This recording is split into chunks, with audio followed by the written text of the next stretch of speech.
তোমরা ভাবছো আমি এই পান পাতা দিয়ে কি করব? আরে দাঁড়াও দাঁড়াও, পুরো ভিডিওটা তো দেখে যাও, তারপরেই না বুঝবে।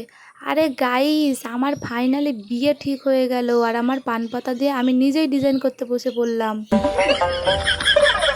আরে বাবা না রে, তেমন কিছুই না। এর আগেও পান পাতা কিনে এনে আমি ফ্রিজে ঢুকিয়ে রেখেছিলাম, আর ভুলেই গেছিলাম যে আমি পান পাতাতে কলকার ডিজাইন করব।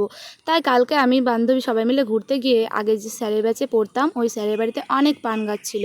তাই ওখান থেকে দুটো পান পাতা নিয়ে চলে আসলাম ডিজাইন করব বলে। আর দেখো, এবারও যাতে আমি ভুলে না যাই তার জন্য কিন্তু একদম সেই দিনই কিন্তু নিয়ে বসে পড়েছিলাম সন্ধ্যাবেলা। আর তারপরে এই ডিজাইনটা আমি একটু ফোনে দেখলাম আর নিজেও একটু কিছু করার চেষ্টা করলাম।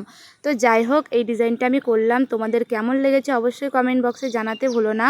আর আমার এই কাজগুলো তোমাদের কেমন লাগে অবশ্যই কিন্তু জানিও, তাহলে এরকম নতুন নতুন ভিডিও আমি কিন্তু আরও নিয়ে আসবো। আর তোমরাও যদি তোমাদের স্পেশাল দিনে পান পাতাকে এত সুন্দর করে সাজাতে চাও তাহলে অবশ্যই কিন্তু আমার সঙ্গে যোগাযোগ করতে ভুলো না। দেখো, একটা আমি অফ ক্যামেরায় পুরো করে নিয়েছিলাম, আর এখানে আমার কাজ কিন্তু কমপ্লিট। যেহেতু ফাঁকা ফাঁকা লাগছিলো তার জন্য চারিদিকে ডট ডট দিয়েছি।